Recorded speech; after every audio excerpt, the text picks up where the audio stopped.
শ্রেয়া, এই শ্রেয়া, এই ওরে দুষ্টু রে, তুই এখানে লুকিয়ে লুকিয়ে ফোন চালাচ্ছিস। আমি তোকে সারা বাড়ি খুঁজে বেড়াচ্ছি। না এখন তোকে ছাদ থেকে ফেলে দিই, ছাদ থেকে ফেলে দিবো? না না না, ফেলে দাও না। তাহলে বল, আর কখনো আমার ফোন নিবি না? তাহলে আমাকে ফোন কিনে দাও। উমা, ফোন কিনবি? ভাই তুই ফোন দিয়ে কি করবি? আর তোর ফোন চালানোর বয়স হয়েছে? আমাকে ফোন দিয়ে পড়াশোনা করে। ফাজিল মেয়ে, মিথ্যা কথা বলিস। হ্যাঁ, একদম পিটনি দিব। এই কি হয়েছে? তুমি কি বকতেছো কেন? এইটুকু মেয়ে কত মিথ্যা কথা বলে দেখছো? ও বলে ফোন দিয়ে নাকি পড়াশোনা করে। ও তো ঠিকই বলেছে। ও তো তোমার ফোন দিয়ে ওই যে কার্টুন দেখে তারপর এবিসিডি পড়ে। দাও ওকে ফোনটা দাও। ওকে ফোন দেওয়া যাবে না, আর পড়াশোনায় বই খাতা দেখে করা যায়। ওকে স্কুলে নিয়ে যাও। আমি তো নিজে কলেজে পড়াশোনা করতেছি, এখন আমি কি নিজে পড়াশোনা সামলাবো নাকি ওকে নিয়ে স্কুলে দৌড়াবো? হায় রে কপাল আমার, মা বেটা বেটি মানে সব স্টুডেন্ট কপালটাই খারাপ।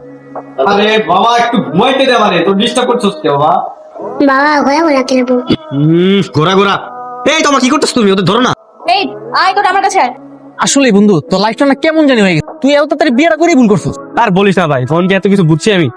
প্রেম করছি ভাবছি যে বিয়ে করলে জীবন সার্থক, কিন্তু এখন তো বুঝতেছি যে সবকিছুর না একটা সময় আছে।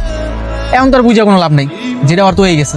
আর ভাল লাগতেছে না মামা, ডিপ্রেশনে দিন দিন একদম মরে যেতেছি বুঝছো। আর ভালো লাগে একটা আইডিয়া দে না প্লিজ, যাতে এই ডিপ্রেশন থেকে আমি একটু বাঁচতে পারি। মামা কাজ কর, ডিভোর্স দিবি। আরে বেটা, আমার একটা বাচ্চা কাচ্চা আছে না, আর তাছাড়া আমি ওরে ভালোবাসি।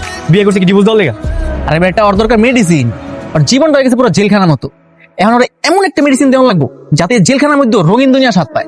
হ্যাঁ মামা, তুই তুই একদম ঠিক কথা কইছিস। আচ্ছা মেডিসিন নাকি? মেডিসিন আমার কো তুই পরকিয়া শুরু কর। ধরে বেটা, পরো কি এখন? আমি বিবাহিত না, আর তাছাড়া একটা বিবাহিত মেয়ের সাথে আমি প্রেম করলে তার সংসার নষ্ট হইব না? আর তুই বিষয়টা বুঝোস নাই, তুই পরকিয়া করবি তোর সাইড থেকে।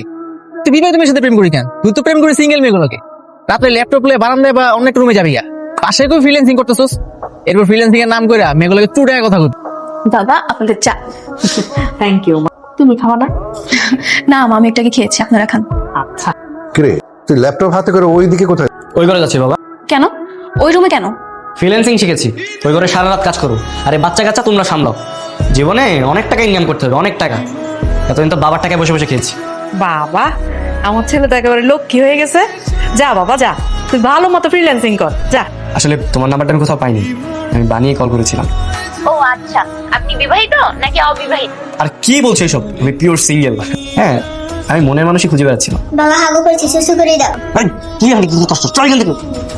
কি ব্যাপার, আপনাকে কে বাবা বলে ডাকছে? আসলে আমি না তো তোমাকে একটু পরে বলছি। তোমা, এই তোমা, এই ও এখানে কি করতে আসছে? আমি একটা ইম্পর্টেন্ট কাজ করতেছিলাম, ও এসে বলতে হাগু করতে শুরু করে দাও। এই ওটা নিয়ে যাও, যাও। চলো। বাবা মেয়ের সাথে কথা বলছিল।